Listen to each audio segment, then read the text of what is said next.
नमस्ते, मेरा नाम है हिरन राजा नंदा और मैं हूँ दक्षिण कोरिया का निवासी। हमारे चैनल कोरिया का लाला में आपका स्वागत है। तो मेरे हिरण के छल्लू, मुझे पता है आप सब लोग अच्छे होंगे, बढ़िया होंगे, उम्मीद के किरण में होंगे, जो भी कर रहे होंगे सही कर रहे होंगे। तो जैसा ही उज्बेकिस्तान जाने से पहले मैंने अपना एक वीडियो अपलोड किया था, my home tour in living alone video.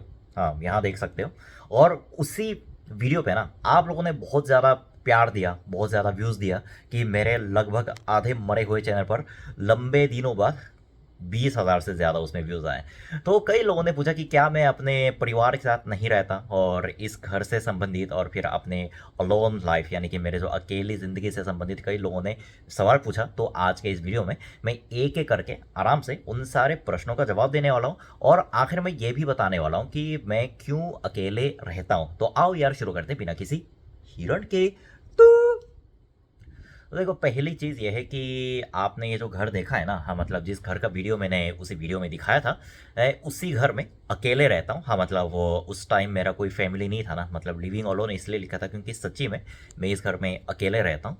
और एक्चुअली क्या होता है ना कि कोरिया में थोड़ा बहुत कल्चर ऐसा होता है कि जब बच्चा यानी कि मम्मी पापा की औलाद जब 25 या फिर 26 साल के हो जाते हैं ना, तो मम्मी पापा खुद अपने बच्चे को बोलने लगते हैं कि बेटा अब तुम्हारी उम्र हो गई है, अब वो तुमको बाहर कहीं जाके नौकरी करनी चाहिए, मतलब हमारे साथ रहना छोड़कर अब तुम्हें भी बाहर जाके सेटल हो जाना चाहिए। मतलब ऐसा कल्चर है। मतलब मुझे पता है कि इंडियन युवा तो बहुत सारे अमेरिकन ड्रामा देखते हैं, सीरियल देखते हैं, तो जिन्होंने देखा है उनको तो पता होगा कि अमेरिका जैसे देशों में ना जब बच्चे 18-19 साल के हो जाते हैं तभी जाके मम्मी पापा से अलग दूसरे शहर में रहने लग जाते हैं या फिर दूसरे घर में रहने लग जाते हैं। ऑफ कोर्स कोरिया में जब बच्चे 18-19 साल के होते हैं तब तो ऐसा नहीं होता, मतलब इतनी जल्दी नहीं चले जाते।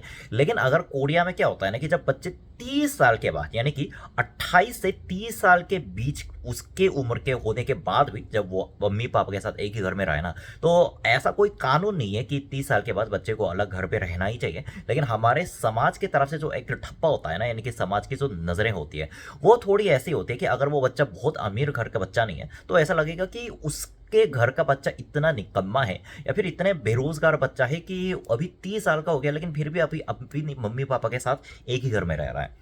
ऐसी थोड़ी सामाजिक सोच है हमारे देश की।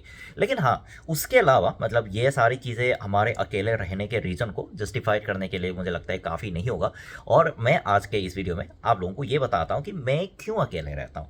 देखो, अभी उसको जानने के लिए आप लोगों को मेरी पर्सनैलिटी के बारे में जानना पड़ेगा और मेरी लाइफ के बारे में थोड़ा बहुत जानना पड़ेगा कि जब मैं 19 साल का हो गया ना, कोरिया में 19 साल की उम्र तक 12वीं यानी कि हाई स्कूल पूरा हो जाता है, और हाई स्कूल पूरा होते ही मैं अपने परिवार से दूर इंडिया चला गया, मुंबई सॉरी पुणे यूनिवर्सिटी चला गया, और फिर वहाँ पराए देश में लगभग 1.5 साल तक अकेले रहा।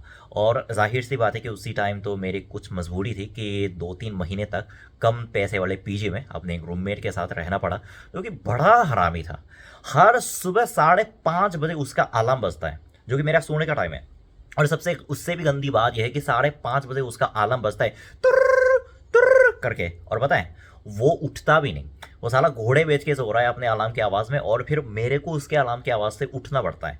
मैं ऐसे उसके स्क्रीन पे इसको एक्स एक्स करके उसके अलार्म को जब बंद भी कर देता हूँ तभी 5 बजे के बाद उसके अलार्म वापस बजना शुरू। लेकिन होता क्या है ना कि हमारे देश में, कोरिया में थोड़ा बहुत ऐसा होता है कि हमारे समाज की तरफ से और हमारे सोसाइटी की तरफ से हमें जो बातें सिखाई जाती है ना बचपन से लेकर अभी तक, वो ऐसा होता है कि हमें बचपन से ना कोरिया में लोगों को अकेले रहने की आदत सिखाई जाती है। देखो, अब इंडिया और कोरिया को एक सेम लेवल पर रखकर कंपेयर नहीं कर सकते, क्योंकि जाहिर सी बात है कि इंडिया में आबादी इतनी है ना कि अगर आप चाहे अकेले रहना भी चाहो तो भी इंडिया जैसे घन आबादी वाले देश में रहने के लिए आपको किसी ना किसी के साथ रहना ही पड़ेगा। ये और इंडिया के सोसाइटी की जो नज़र होती है ना, जैसे कुछ दिन पहले एक वीडियो वायरल हुआ था कि इंडिया में सिंगल रहना इतना कठिन क्यों है। कोरिया के सरकार के अनुसार, ऑफिशियल डाटा के अनुसार 42% of Korean population is single.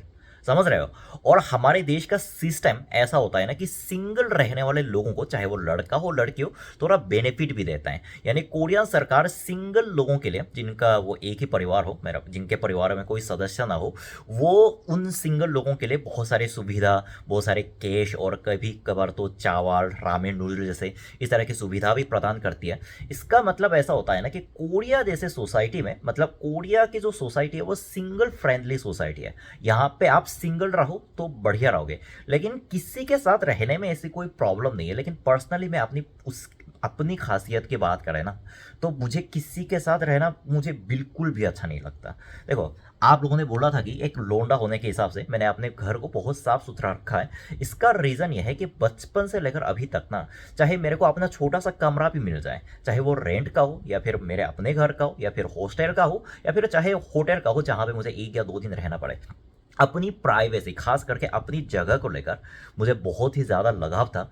और मुझे अपनी जगह पर, अपनी प्राइवेट जगह पर कोई भी इंटरफेयर करे, मुझे ये बात एकदम बर्दाश्त ही नहीं होती।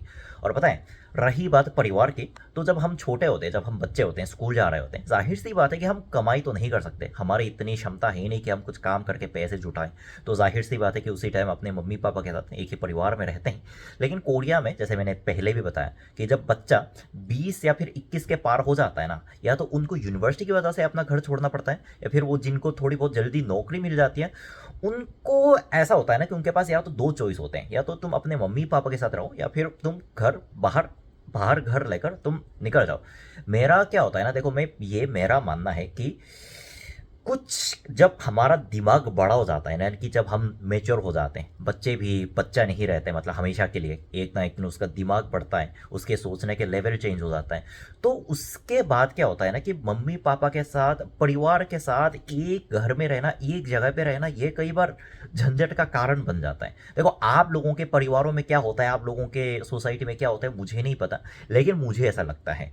आप एक बार सोच के देखो कि मैं एक बार अपने बेस्ट फ्रेंड के साथ बस 3 महीने के लिए हॉस्टल में एक साथ रहा हूँ। वो अभी तक मेरे से मेरा बेस्ट फ्रेंड है, लेकिन जब हम तीनों एक साथ में रह रहे थे ना, तभी बहुत झगड़ा हुआ, उसके फ़ोन की आवाज़ को लेकर, मेरे फ़ोन की आवाज़ को लेकर। और कई बार तो ये हुआ कि हम जब रात को सोते तो बत्ती को किस टाइम बंद करना चाहिए, किस टाइम ऑन करना चाहिए, और ऐसी छोटी छोटी चीज़ों को लेकर जब झगड़ा होता है ना, जब किसी के साथ रहते हैं, ऑफ कोर्स आप लोग शायद इस बात को मैनेज कर सकते हैं, लेकिन मेरे से ना कुछ चीज़ें होती है जो लोगों से एकदम बर्दाश्त नहीं होती। यानी कि मैं एकदम इंडिया में रहा हुआ बंदा हूँ, मैं गर्मी बर्दाश्त कर सकता हूँ, मुझे गर्मी से कोई प्रॉब्लम नहीं है। लेकिन किसी के साथ रहते हुए जो झंझट होती है ना, चाहे वो अपना परिवार का ही बंदा क्यों ना हो, वो मतलब उसको लेकर जो झंझट होती है, यानी कि वो तुम कितनी बार बाथरूम जा रहे हो, तुमको कितने बजे बत्ती बंद करनी चाहिए, बत्ती बंद नहीं करनी चाहिए, तुमको फ्रिज में कहाँ क्या रखना चाहिए, मुझे ये सब बिल्कुल भी नहीं पसंद, मतलब सही में बिल्कुल भी। और परिवार के साथ रहते रहते थोड़ा मतलब मुझे ऐसा लगता है ना कि हमारा काम जो होता है, मुझे अपने काम पे फोकस करना है, जिसकी वजह से मेरी कमाई हो जाए। अपने काम से कहीं ना कहीं हम फोकस नहीं कर सकते। और अकेले रहने का सबसे बड़ा एडवांटेज ये है कि हम जब चाहें, जो चाहें, मतलब जब चाहे उठो, जब चाहे अपना काम करो, जब चाहे अपना बाथरूम जाओ, जब चाहे नहा लो, कुछ भी करो, जब चाहे अपना बिरयानी खा लो, मटन काट के खाओ, कुछ भी करके खाओ, अपने दोस्त को घर बुला लो, दारू पी लो, कुछ भी करो, कोई कुछ नहीं कहेगा, कोई कुछ नहीं कहेगा। जब आप या तो अपने परिवार के साथ रहते हैं, अपने दोस्त के साथ रहते हैं, तो ऐसी प्रॉब्लम होती है ना कि आपको उसके साथ मैनेज करना पड़ता है। 1-2 महीने तक ठीक है, लेकिन अब तो हम सब बड़े हो चुके हैं, तो बड़े होने के बाद ना, या तो एक बंदे को, अगर एक घर में 2 लोग साथ में रह रहे हैं ना, तो या तो एक बंदे को कुर्बानी देनी पड़ती है। अगर उन दोनों में से कोई एक भी बंदा अपने हक को लेकर कुर्बानी देने को, यानी कि पीछे हटने को तैयार नहीं है ना, तो दोनों के पास लड़ने के अलावा कोई ऑप्शन नहीं बचता। इसको मैं इंडिया में फेस कर चुका हूँ और अपने पहले वाले घर पे भी फेस कर चुका हूँ। इसलिए उसके बाद मतलब इंडिया छोड़ने के बाद मैं कुछ टाइम के लिए अपने घर गया, लेकिन उसके बाद मैंने सोचा कि चलो मेरे लिए अकेले रहना ही सही है। और तब से 3-4 साल हो गए मैं अकेले रह रहा हूँ इस बड़े घर में।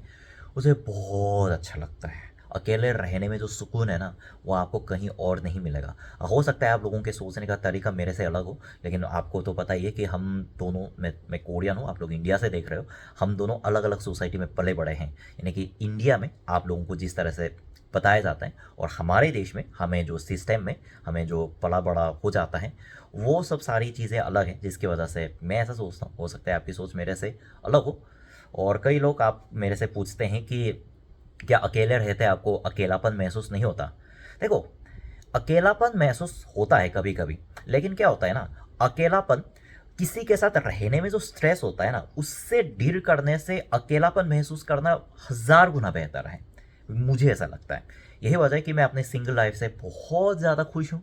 और मैं आप लोगों को भी कहूँगा कि एक बार एक बार अपनी लाइफ में 1 साल तक अकेले रह के देखो। अगर पसंद आए तो अच्छी बात है, नहीं पसंद आए तो अपने घर वापस चले जाना, कोई कुछ नहीं कहेगा। तो बस यार आज के वीडियो में इतना ही। उम्मीद करता हूँ आप लोगों को इस वीडियो के माध्यम से मेरे विचार जानने को मिल गया होगा। मैं वापस आऊंगा और मजेदार वीडियो के साथ। तब तक क्या करना है, सावधान रहो, सुरक्षित रहो, सीखे को सबक सबको। जय भारत, जय साउथ कोरिया।